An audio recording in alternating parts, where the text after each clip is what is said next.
UK Crime Book Club. I believe this is my second interview of the year, which is we're already halfway through February, so I don't think I've done many at all this year so far, for various reasons. But I'm absolutely thrilled to have you with us tonight, Anthony. Would you like to introduce yourself and say a little something about the books? Sure, of course. I mean, if I'm only your second interview of the year, I feel very privileged. Yeah, I'm Antony Johnston. I am the author of the Dog Sitter Detective Murder Mysteries, but I'm also known I'm the creator of Atomic Blonde, the movie that was based on my graphic novel. I wrote a non-fiction book about author productivity, which you can see on the shelf there behind Sam, called The Organized Writer. I write the Absolutely love Brigitte that. Sharp cyber espionage spy thrillers. I've written New York Times best-selling graphic novels, comic book series. I write lots of video games, some of which have won BAFTAs. So I do lots and lots of different things. Yeah, but I'm here tonight to talk mostly, as I say, about the Dog Sitter Detective Murder Mysteries, which star Gwynnie Tuffle, a retired actress who takes up dog sitting to make ends meet when her father dies and she's left penniless, basically. So she has to get a job and try and earn money. And she keeps stumbling across baffling murders, as so often happens in these scenarios. And of course, only she can solve them with the help of the help of the dogs that she is looking after at that time. And it's a different dog in each book, a different breed of Mm. dog in every book as well. Which I really love because the dogs are Ace is brilliant in this book, and the dogs are a character all of their own. It wouldn't be the same story without them. Obviously, being the dog sitter detectives, you would expect some involvement, but the way they're actually a full on character in their own right and how they interact with the other characters as well is just it's beautifully done. Well, thank you. It's kind of a tricky balance. I mean, the reason that I put dogs in the books Mm. primarily is because I'm a dog lover. I'm a Yeah. lifelong dog lover. I adore dogs. I wanted to put dogs in the book. But also because I sometimes get frustrated when I read books that feature dogs or that introduce dogs and then don't treat them in a realistic way. The dog's introduced and then it's kind of forgotten about. And I'm sitting Mm. there going, who's feeding the dog? Is anybody taking it for a walk? Um, so I wanted to make sure that the depiction of the dogs in the Dog Sitter Detective books is much more realistic. She does have to think about, have I fed them? Have I taken them to the toilet? Do they need a walk? That sort Mm. of thing. Things that any dog owner will recognize because, as dog owners know, you're much like children. Your life and timetable revolves around the dog. Once you get a dog, that's it. Your whole timetable and schedule fits around the dog. And so obviously that happens with Gwynnie when she's looking after them. And the dogs they're not magical. I need to sort No. of emphasize that. They're not the detectives themselves. They're not magical. They're not psychic or anything like that. But they do, and again, this is deliberate, they influence the flavor of Yeah. the story. And I make sure that each story fits around and fits with the breed of dog so that they can be some help. She's not sending them out to find clues and stuff, but the way the dog behaves, the things they do, the situations that Gwynnie gets into because of the dogs Mm. all contribute towards helping her solve the case. As I say, it's a tricky balance to strike, but it's a fun challenge. Because the dogs notice things that we'd notice. It's just that they react in a different way and they might pick up, for example, sense or notice that something's different just in the same way that we would. Exactly so. I mean, I don't want to give out spoilers, No, but I was in trying the, to kind of think about how to word that and what to leave out then. but yeah, that's exactly it. The dogs react differently. They can sense different things. They might react differently to certain people, and all of that helps Gwynnie, as I say, solve the case and uncover the killer. While we're on the subject of Ace, one of the things I liked when I said about how everybody interacts with the dogs as well as, Ace being a character in his own right, in their own right, the the way that you bring out the characteristics of each dog. So, for example, with Ace being a border collie, we know that they're busy dogs, they're working dogs. So there are, there's a box of toys, for example, and there's a box for Ace to shred and, things like that. I like that kind of detail because I've never had a dog. I've been around lots and lots of dogs, but we've never had a dog. And it's something that I maybe wouldn't have thought of.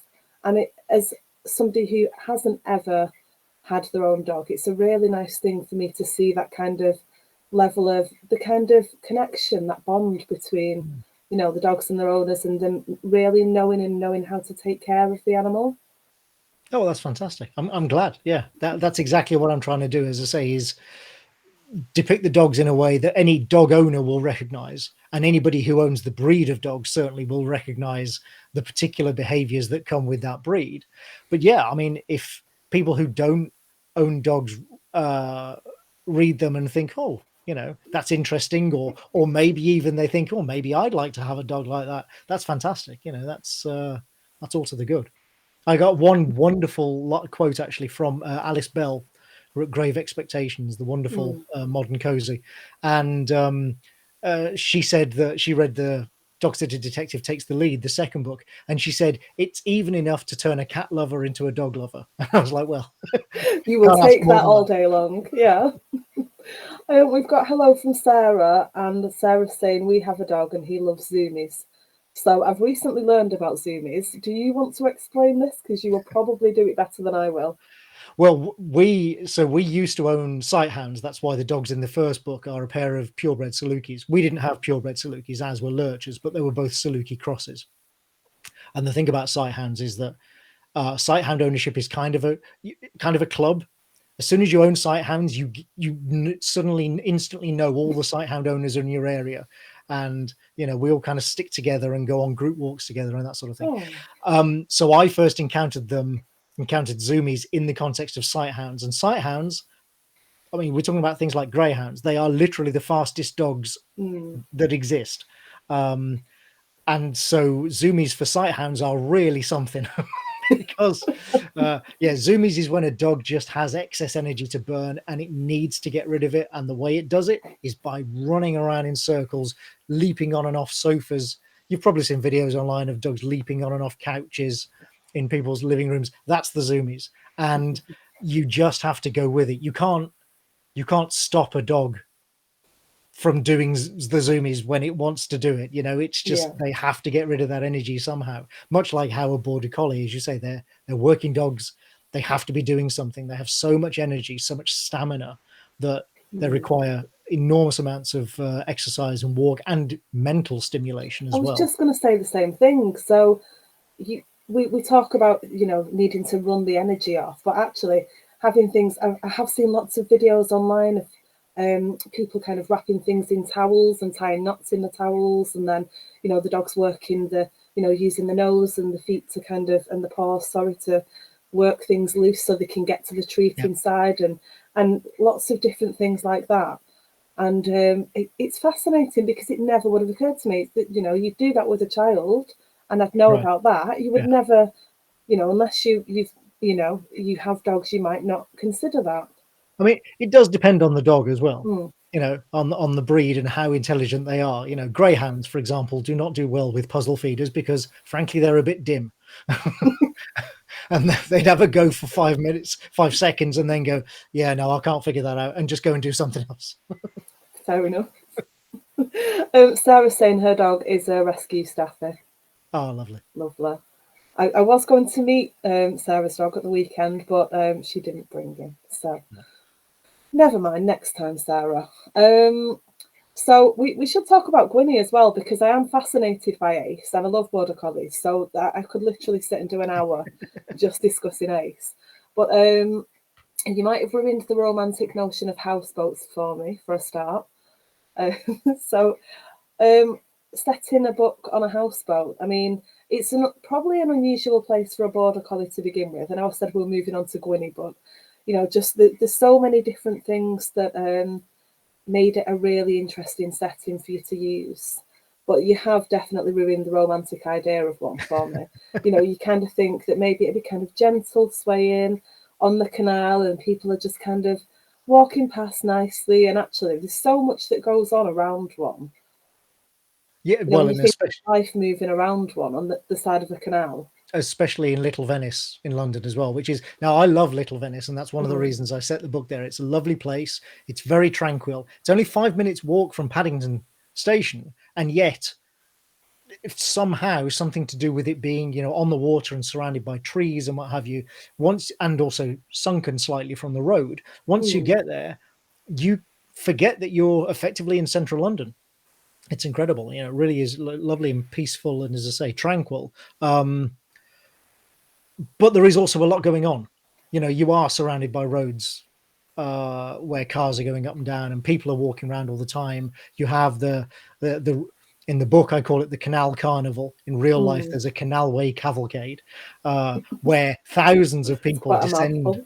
upon Little Venice, every spring. But yeah, I said it there just because, as I say, I find it a really interesting place. I know a few people who do live on boats. Mm. I don't personally know anybody who lives in Little Venice, but I know people who have moored there. You can, if you have a narrowboat that travels around the country, there are temporary, sort of mooring spaces where you Mm. can rock up for a week or whatever at Little Venice. So I called on those people, obviously, for research. And yeah, I just thought, I mean, it's part of the tradition of cozies, isn't it? You find the most sort of, idyllic place that you can, and then you have a murder happen there. And then you ruin it for Yeah, everyone. but that's half the fun. Yeah, of course it is.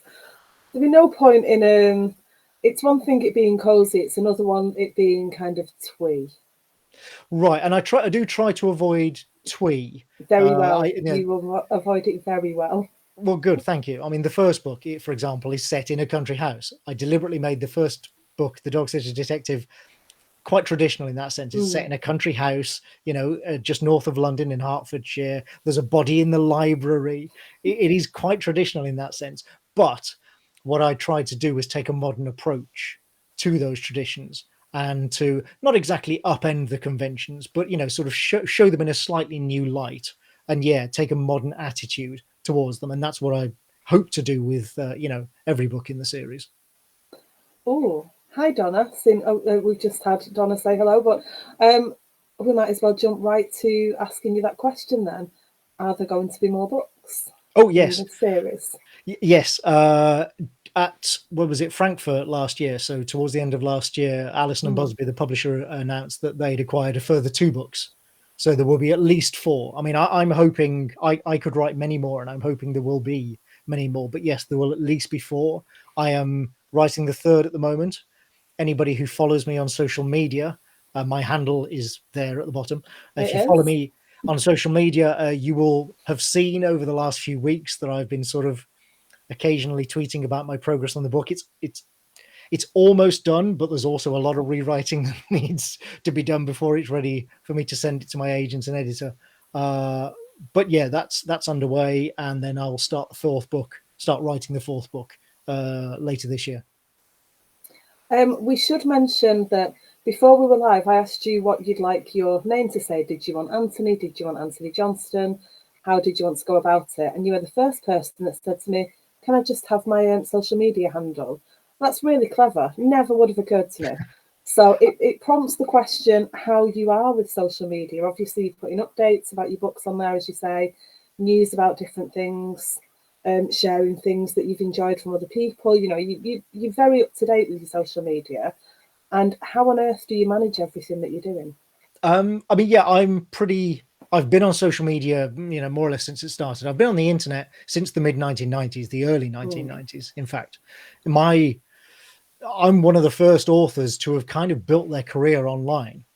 As I came up and started initially writing role-playing games and comic books and graphic novels, the internet was also growing and becoming a thing. One of my Mm. first, I used to be a graphic designer, and one of my sort of biggest gigs, if you like, as a designer was when I went to work at Future Publishing in Bath, and I was the art editor on .NET magazine, which was all about the internet in the late 1990s. So I'm very comfortable online. I'm very comfortable with the internet. The social media thing on videos, I've been doing that for ages because it just Yeah. means that it's partly because my name is oddly spelled as well. So it means people they can see how it's Yeah. spelled there, they can get it right. Because if you spell my name right, you'll find me all over the internet because it is such an odd both names are so oddly spelled. Yeah. But also it's so easy to get wrong that it's a way of just giving it to people without having to, vocalize it. And as for how I do it all and fit it in, bookmarks, lots of, a clipboard manager, and just sort of having been doing it for long enough that I'm pretty au fait with everything, and have a good sort of routine for cross posting to however many different social media websites there are on these days. Yeah, you do seem to juggle an awful lot and do it very well. I want to quickly, before we actually talk about Gwynny, which we've been trying to do for about 20 minutes, but I'd like to ask you about the organised writer. So I bought this after seeing it posted on your Facebook sometime last year. And it was just around the time, I'll hold it up actually. I'm forgetting which way around I am. There you are. Okay. So the organised writer, oh, you can't see it. There we go. It's a bit better. How to stay on top of all of your writing projects and never miss a deadline. Now, the deadline thing hasn't been an issue because I've not been organised enough to write anything. So that wasn't kind of a big problem. But I think this works for any creative person. I don't think this is limited to organising yourself for writing at all. It's really more of a time management. I mean, there are things specifically about writing in there, but I think any creative could pick something up from this book that would help them in the day-to-day life. I like to think so. Yeah. I have friends who are artists, for example, who have used some of the methods in it to help, plan their day, block out their time. I aimed it at writers because you have to aim it at somebody, and I am a writer, so that's the one thing I can speak to. But yes, you're right. I have heard from non-writing people that some of the parts of that book are actually really useful to them as well. And one of the things that I did in that book, again, very deliberately, was to make it modular, as we say in the computer world, in the tech world, which is to say that you don't have to use everything that's in the book. And I'm very clear about this in the book. You can take a bit here or there, the bit on calendar management or the bit on memory offloading or on how to take good notes. You can just take that bit and just do that. And that's fine. I would still consider that to be a win, if you like, for somebody who has read the book. And you certainly shouldn't feel bad doing that, because, I'm not using the whole system. That's fine. It doesn't matter. What matters is it helping you? Does it make you more productive? Does it make you more efficient? Does it mean that you don't forget things? Does it mean that you're able to work without being distracted? If so, that's great. That's all that matters. I don't care whether you're using all of the book or 5% of the book, or that you're combining it with somebody else's system. I don't care. All I care about is helping people to be more productive and to, not get to the end of a day and go, oh God, what have I done? I haven't done any work today, and really have regrets, because that was the situation I was in. And that's why I built this system, so that I wouldn't be in that situation, and that I would always feel like I'd done as much as I possibly could, reasonably could, in a working day. I found it really helpful. And as you know, and probably anybody who's in the comments at the moment knows, it was one of my it was my joint first book of the year last year, because I just found it so incredibly helpful. So before we so kind, thank you. We were supposed to be live, obviously, a week, 2 weeks ago. Couple of weeks, yeah. Couple of weeks. I have no good. I'm quite time blind. I can't put myself from one place to another.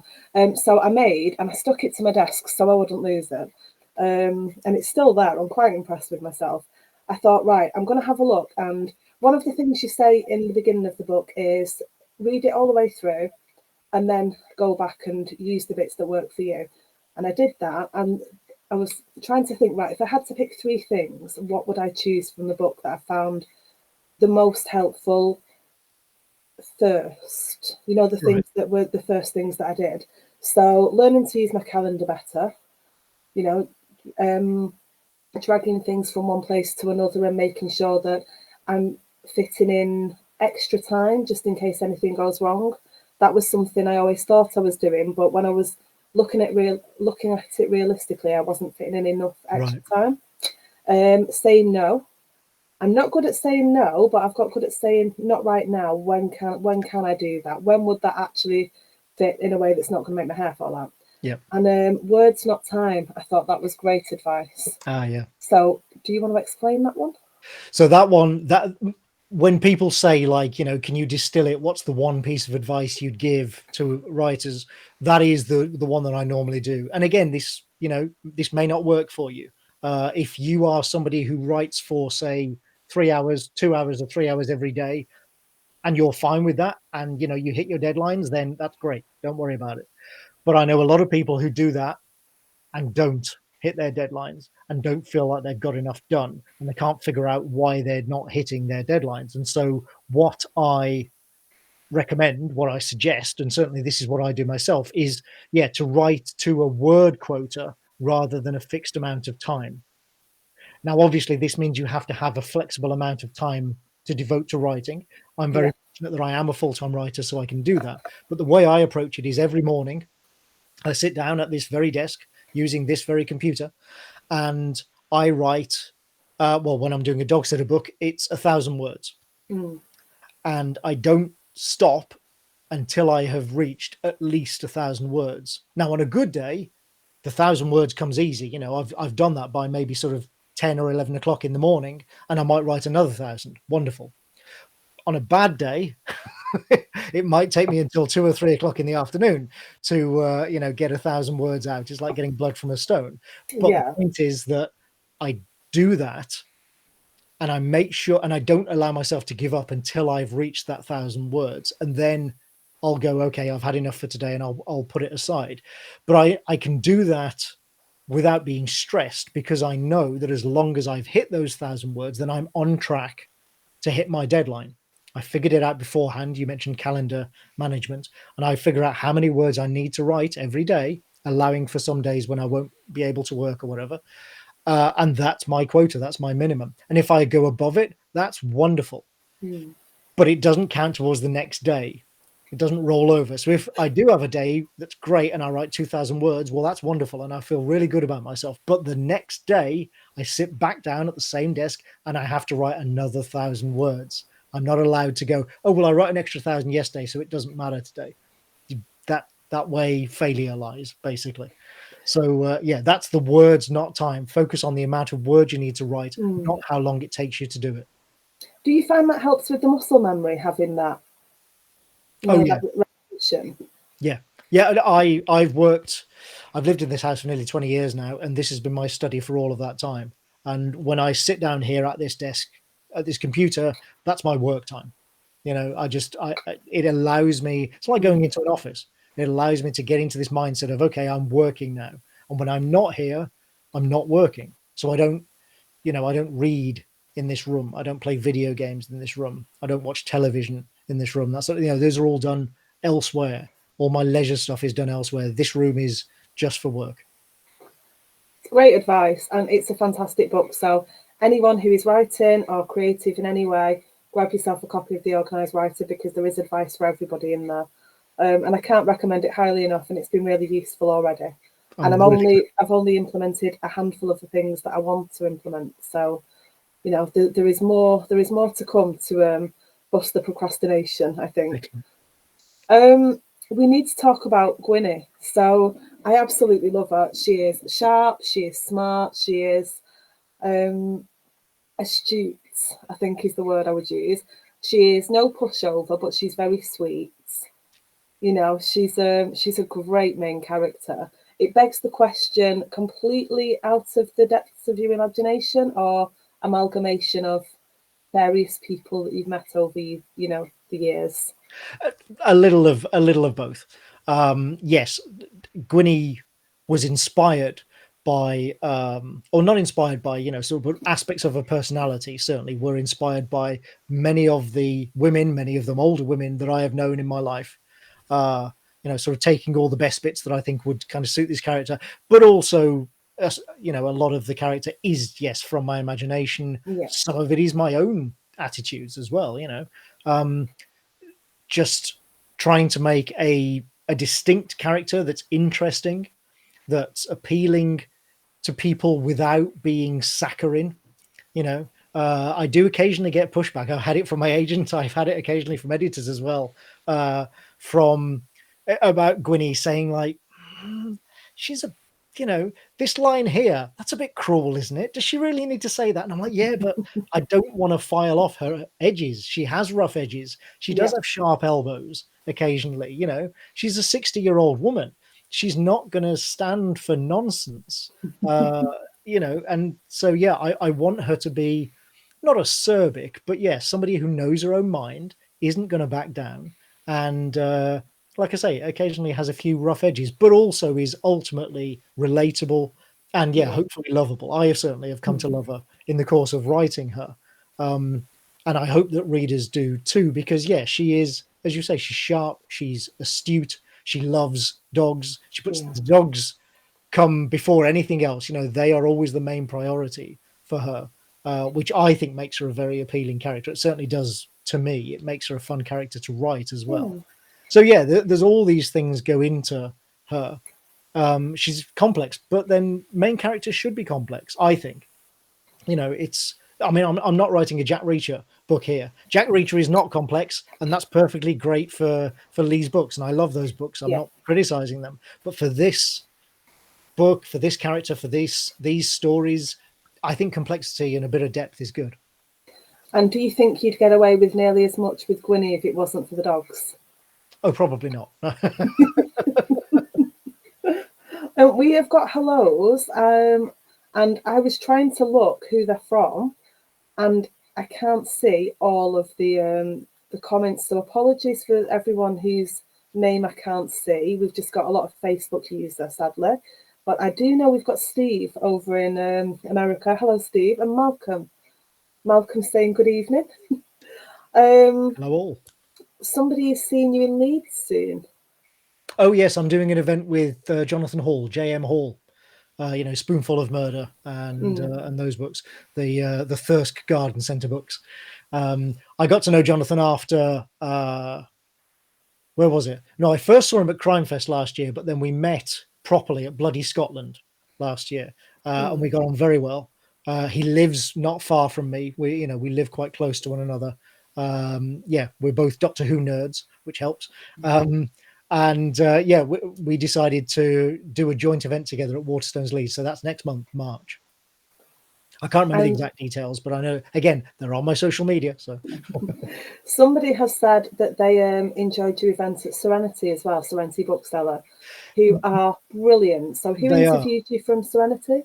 Well, they launched. We launched the second book at Serenity, so they only opened. I think it was sort of spring or early summer last year, and they asked me to go and do an appearance for the first Dog Sitter Detective book. And it turns out I didn't realize this when they invited me. I was their very first author. Wow. I was their first author event, but it went really well. The crowd there are fantastic, and the people Yeah. who run the the bookshop are Yeah, wonderful. they are Also, wonderful. their readers are great. What a lovely crowd. And I had such a good time that, yeah, when we were doing publicity for the second book, we got in touch with them and said, what do you want to do? And they sort of chanced their arm and said, oh, actually, could we do it on publication day? Could we do a launch day event? And I said, yeah, why not? Because like I say, I had such a good time. And again, I went there. So that was just, 2-3 weeks ago. Yeah. No, what am I saying? No, more than that, 5 or 6 weeks ago now. Good Lord, time flies. And it had a great time again. Yeah, it's a wonderful store. Like I say, wonderful patrons as well and readers. So yeah, they're great. Anybody who's in the Manchester area, absolutely go and check them out. They're in Romilly. Yeah, I did go to an event with Chris McDonald. Oh yeah, was that Yeah, the Christmas event? it was. Yeah, Yeah, they said that was really popular. Yeah, yeah, it was brilliant, and it was it was raining, it was freezing. It did not stop people coming from all over the place. For the And January event for Dog Sitter Detective Takes the yeah, Lead. Yeah, I got lost in Manchester on the way and still managed to find my way there. Kaz will now be laughing. Kaz is watching. Hello, Kaz. Because I've no sense of direction. Doesn't matter how many times I've been to a place, I can't find my way there. Oh right. So somebody has just bought the Organised Writer. Let's have a look. Oh, fantastic. Donna. Thank you, Donna. Honestly, it's revolutionary. I can't say enough good things about it. Steve has asked how you came across your main character. So we were just kind of talking about the inspiration behind Gwynny. So did you kind of have her fixed in your mind, or has she grown as you've written her? Oh, she's definitely grown. Yeah, she mostly grew through the writing of the first book. So for people who don't know, the background of the first book is it dates back to lockdown in early 2020 when I was supposed to be writing a spy thriller, but then lockdown happened and I couldn't do that anymore because, you know, we didn't know what the world would look like in 6 to 12 Yeah. months time. And so I decided to write something to cheer myself up. And I thought, well, I love mysteries. I love, you know, cozy mysteries. And so why don't I try writing one? I'd never written a cozy, but I thought, yeah, why not have a go and put some dogs in it because that'll cheer me up, etc. And Gwynny, it's hard to say how she came about from that, but I just thought, well, because I love the Marple books, for example, so I thought, well, why not do an older woman like Marple? Now, at the time, and I want to make this very clear, in early 2020, there were not a huge amount of modern British cozies starring older women. There really weren't. So I It just thought, feels that way now. yeah. So I thought I'll do one with an older woman, get a bit of representation in there. I write loads of female main characters anyway. I've been doing that my entire career. Yeah. So I thought, and I've even written an older female detective before in a sci-fi graphic novel series that I did. So I thought I'll do an older female detective, get a bit of representation, slightly different angle, make her an actress. So, because that's something I know about. So, you know, I can kind of get that in, make her a bit unique. And then, of course, yeah, now you can't move for older female detectives in But that's a British good modern thing cozy. as well. You know, it's a good thing that there's so many now that somebody might read somebody else's book and then think, oh, okay, somebody's recommended Antony Johnston's book. Well, you know, older female character, let's give that a go. So Absolutely, yeah. it's a double-edged sword, I suppose. It is, yeah, yeah. I mean, I'm not, as I say, I laugh about it. I'm not really complaining because I read all No, those I know. books myself too. You know, I love them. But so it was partly a calculation of like, well, let's have this kind of character. But then her personality and the way things came out and the way she evolved and developed as a character very much came out through the first book. You know, it was, and authors often find this, I find this all the time. You don't really know what the book is until you've finished the first draft. And that's when you then go back and rewrite everything so that it fits what you now know about the book. The first Dog Sitter Detective book was very much like that for me. And Gwynny as a character was like that for me. It wasn't really until I'd finished writing the rough draft of that first book that I knew exactly what sort of character she was. And so then I went back and rewrote everything else to fit. But she has continued to develop. She develops a little more in the second book, as you'll know from reading it. She develops even further in the third book. You know, not too much. She's not going to completely change and be unrecognizable by the fourth book or anything, but just a little bit each time, you know, just to keep it interesting. One of the things that I've noticed people talking about, and I am only asking a yes or no question here, and I will move swiftly on. Okay. I do not want you to answer this, but I'm intrigued whether you know the answer. There are characters who are recurring characters. Do you have a plan for how you will handle certain relationships going forwards? Yeah. Do you know? I'm not sure. I'm not sure I'd call it a plan. Okay, but you've I have got an thoughts. idea. I have thoughts and ideas. I'm not sure if I'd call it a plan. I don't know whether it's quite that organized. Okay, see, you know, and anyone who is watching who has read this knows exactly what I'm asking, but I've Yeah. only really wanted to know whether you know. I don't want to know what the answer is because I hate spoilers, I but I'm understand. just Yeah. intrigued to know how much thought you've given it. You must have readers emailing you, and you know, you must get comments on Twitter and Facebook and everywhere else that ask about different aspects of the books. Do you get more about certain character development or more about dogs? That's a really good question.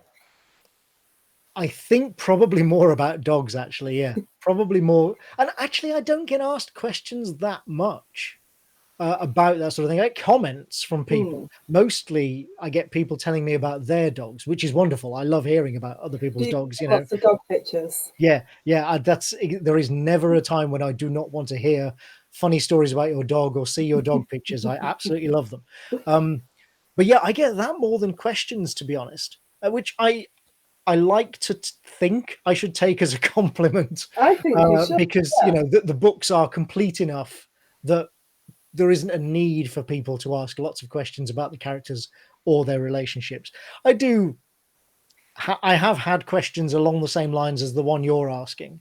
I probably get those more often than questions about other characteristic stuff. Mm. But yeah, like I say, it's mostly comments rather than questions, and I'm fine with that. Yeah, I think you should be. Yeah, I think it is a compliment. When we are talking about the different dogs, what do you think you'd ever be inspired by a dog picture that somebody sent you to look at a breed that you'd not thought of before? Very possibly, very possibly. So I had a plan for this. Is one thing I did have a plan for the first three books. So I knew the first book would be the Salukis Mm. because, like I said, I owned a pair of sight hounds myself. They both passed away just before the pandemic. Mm. But they had good long lives. It's Good. obviously it's very sad, but they both lived to around 15 years old, which is not a bad age for any dog. Yeah. And they were certainly spoiled and pampered throughout those 15 years when we had them. So that was always going to be sight hounds. The second book was always going to be a border collie because I grew up with a border collie when I was a child. So I know border collies. I love border collies. I could never own one now because there's so much work. It requires so much work, but I do love them. And then the third book, as I say, which I'm writing at the moment, that is a Jack Russell Terrier. And that's because my partner, Marcia, I'm gesturing outside the door there. I don't know why I did that. Don't worry, we got that. The last dog that she owned when she was still living with her family when she was younger was a Jack Russell Terrier.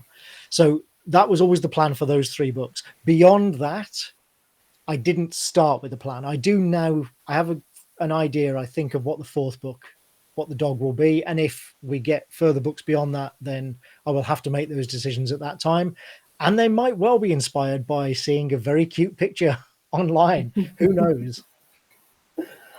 Steve has said he likes the idea of a character being a work in progress. I think the most successful books have that, though, don't they? You're I think always so.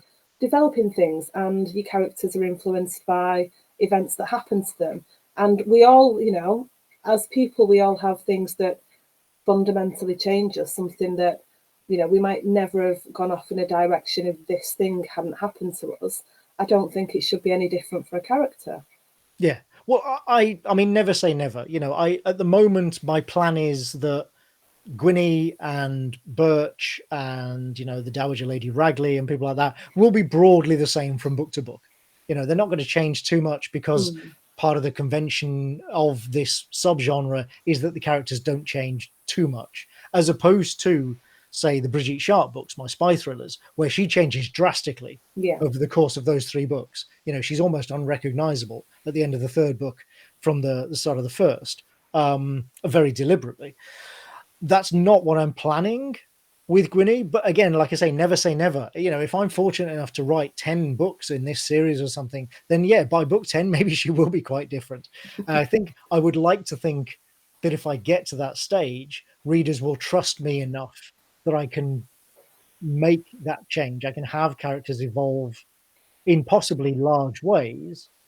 And it will, and readers will accept it. As I say, that they'll trust me enough that they'll, figure that I know what I'm doing if I were to do that. But as I say, no plans to make huge changes at the moment. Just, small evolutions from book to book.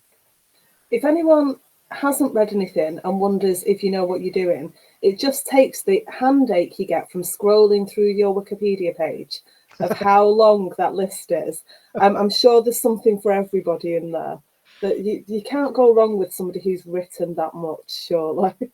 I do keep a tally because I am the organized writer. So I of course, I have a list, and I think I'm up to something like about 90, if you include video games, screenplays, We do. books, all of that sort of stuff. I think I'm up to 90 published works at the moment in various formats and genres of fiction. So yeah, I mean, this is the thing. Ironically, a lot of people coming to the Dog Sitter books have no idea who I am. This is their first exposure to me. These have been the most successful novels, certainly, that I've written so far in my career.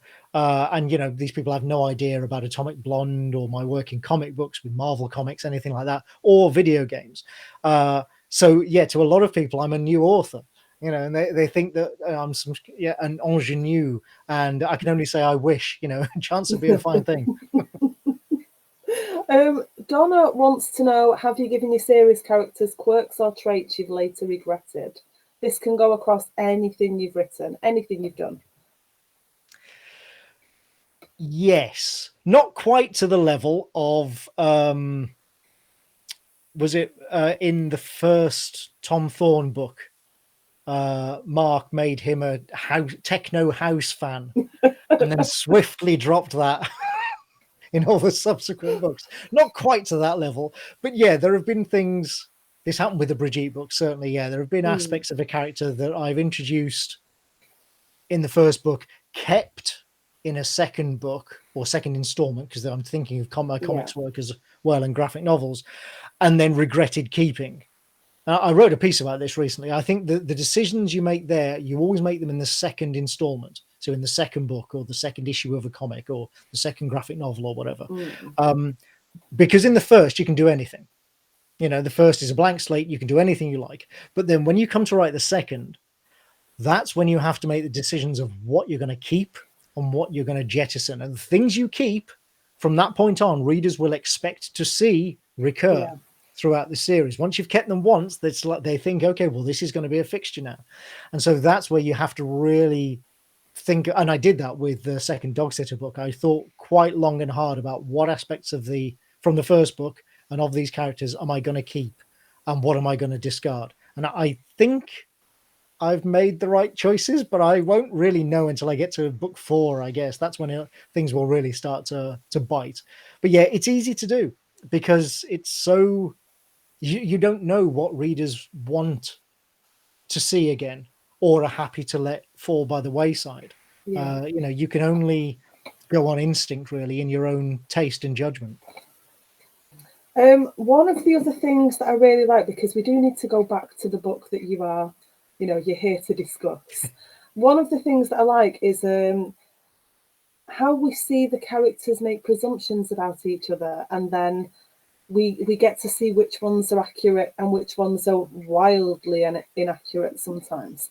So Gwynny's got this kind of perception about, the persona of Crash. She expects certain things, and some of them might be, slightly accurate. She might get a certain vibe about him. He has a thing of he thinks that people know all of his business, things like that. He expects her to know things that he's a celebrity rock star from the 70s. Yeah, he just assumes everybody knows who his ex-wives are and what he's been up to. But on the flip side of that, it's you get an extra level of depth of the characters as they figure out these things that are really not what you'd expect about each other. And that must have been a lot of fun. But again, it's another thing that must be tricky to balance.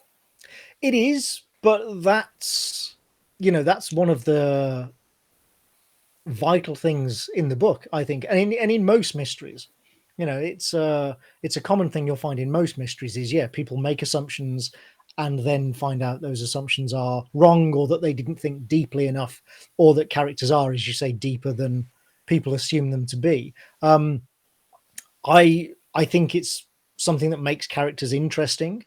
All of the I was going to say NPCs then, which is a gaming term. All of the suspects, basically, all of the non-core, non-recurring characters in the Dog Sitter books are deliberately larger than life, because you only have one book to make them memorable, and I want them to be memorable.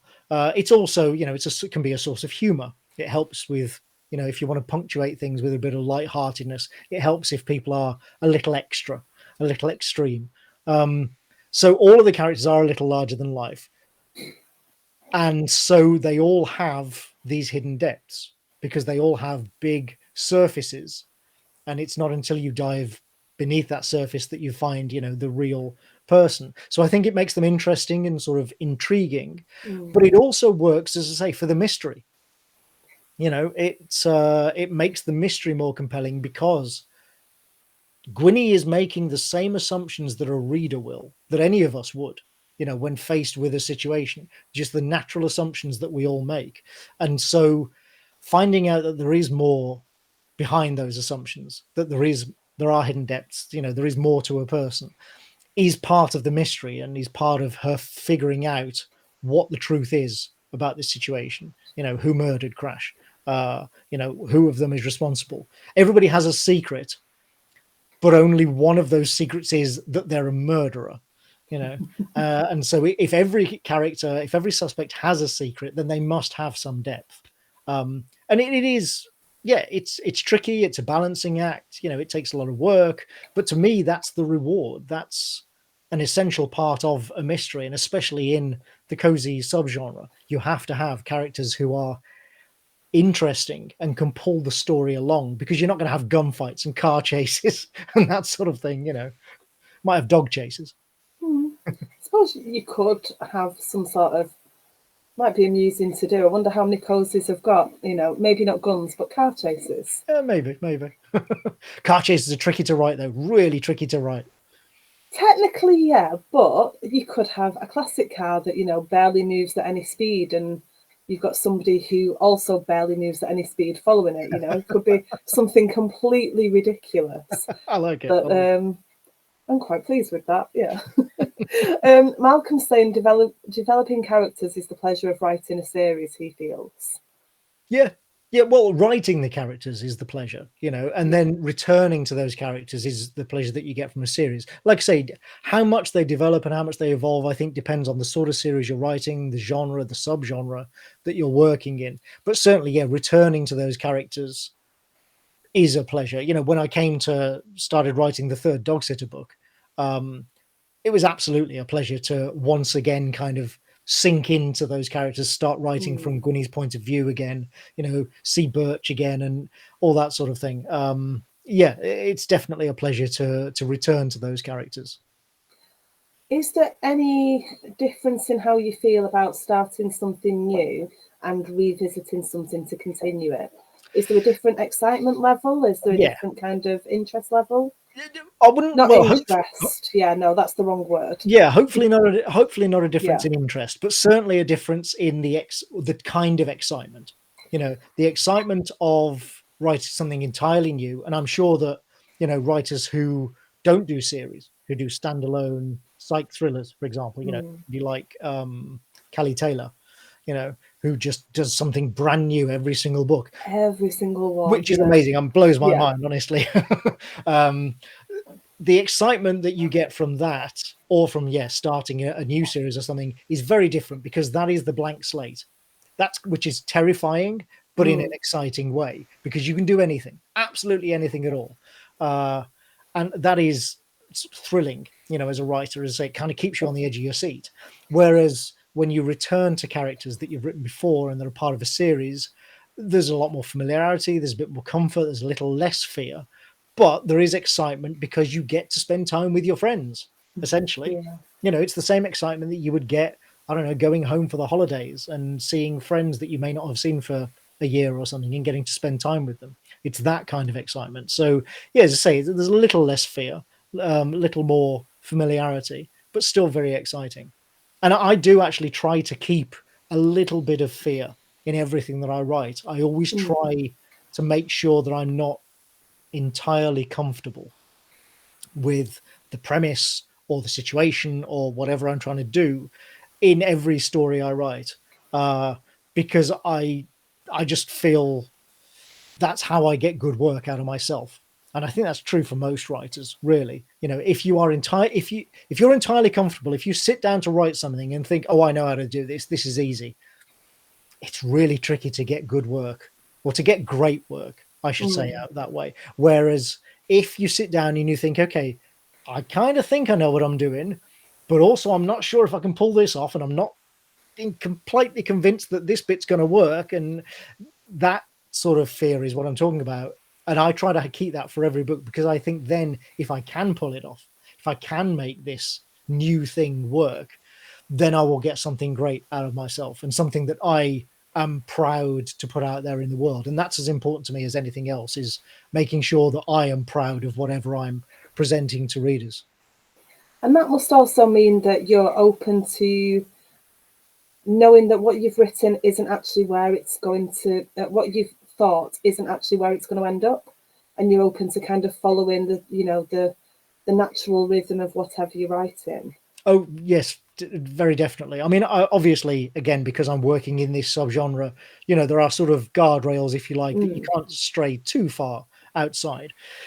But yeah, and the way I write these books is very different to the way I write anything else. Normally I'm quite a strict outliner. I plan a lot beforehand, because things with the spy thrillers, you kind of have to. It's really tricky to write a spy thriller without having a plan. It's tricky to write a screenplay without having an outline. But these books, and I think this goes back to the way I wrote the first one, now it's just become how I write these books, is not like that at all. And actually, it's much more improvised. I have a premise. I have what I hope is an interesting and intriguing murder that readers will go, oh, You've okay, done that's a bit that, yeah. puzzling and baffling. I want to know what happened there. And then I populate it with these larger than life characters, as I said, who could all be suspects. And I get to know them, and I build up the intrigue, and I build up the murder and the crime scene and the characters for a while, just kind of improvising. And then I reach a stage, normally about halfway through, where I have to then take a break. And I did it this year over the Christmas holidays, and sort of just sit down with a notebook for a few days, stare out the window for a few hours, and just make lots and lots of notes and thoughts and brainstorm a lot on, okay, who actually did this? How was it done? Because I might have an idea about that beforehand, but I hadn't solidified it. And so I try to solidify those answers, try to figure out what the definite answers to those questions are. What is everybody's secret? What are they hiding? How is Gwynny going to find it out? Figure out those answers. Once I have those to my satisfaction, then I resume writing and get towards the end. Although a funny thing has happened in every one of the Dog Sitter books so far, which is that I get about 3/4 of the way through and then I change my mind and go, actually, maybe that one's a bit obvious. How about if this person did it instead? But that must work in the case of red herrings and a good twist. If you don't even know, and then you realise actually that this makes more sense. I hope so. Yeah.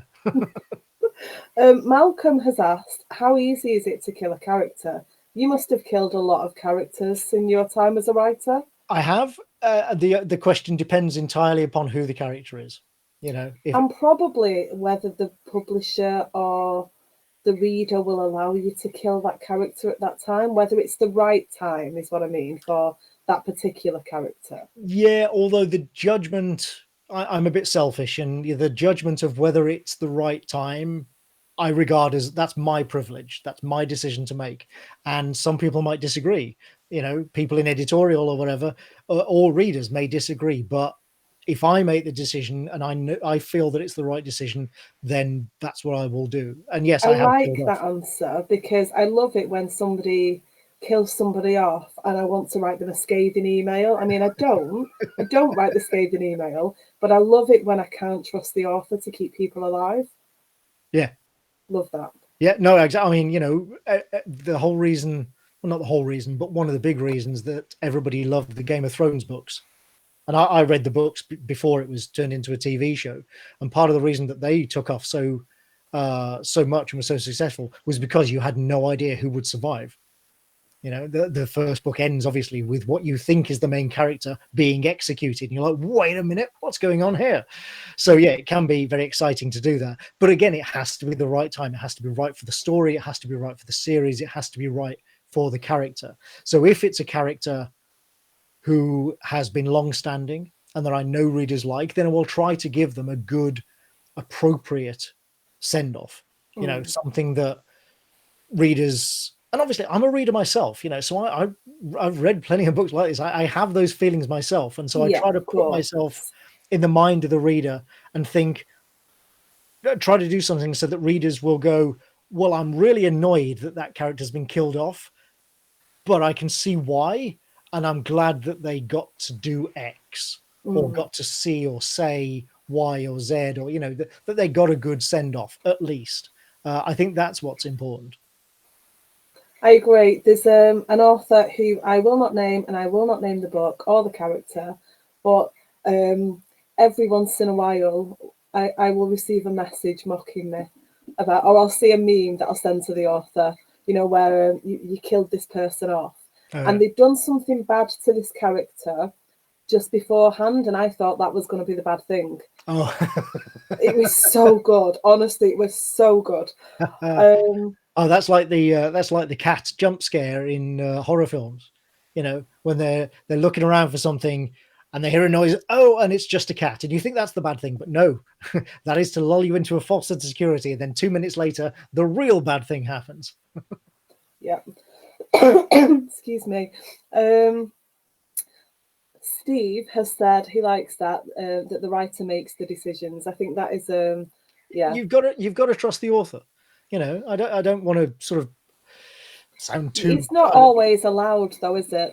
The author isn't always allowed to make the decision, but I suppose. I mean, surely better for the book when they can. Yeah, I mean, well, and it depends what you're trying to do. When I was working for Marvel, you know, they weren't going to let me kill off Daredevil or Superman or something, you know, whatever. Superman's DC, but you get the point. Yeah. Obviously, that's not going to be permissible. But when they're your characters, you know, if it's a novel series or a graphic novel series that I owned or something, then yeah, I think you have to trust the author. You know, it's their prerogative. I don't mean to sound too high and mighty, but you have to trust the author. Otherwise, what's the point? Yeah, I agree. I do agree. We're at 8 o'clock. I can't believe how quickly that hour's Wow, gone. really? Yeah, I've barely even looked at the things that I wrote down. I've glanced down a couple of times, but I just like that we've just gone with the flow, and you've let me just go where I wanted. That was great. Somebody has said, "Thank you, Sam and Antony, for a great interview. Enjoy your weekend." We're getting thank yous. Thank you, everyone who has come and watched and asked questions and just enjoyed this hour with me, because I've loved every minute. And really big thank you to you, Antony, for coming back. And I hope you'll come back and talk to us again. Of course, yeah, absolutely. And thank you all for coming and watching. And you know, I hope that if you go out and buy a Dog City Detective book, I hope that you thoroughly enjoy it, and do send me pictures of your dogs. That's the only reason you've written them, really, isn't it? Yeah, it's just an excuse. Yeah. Yeah. Thank you. There we go.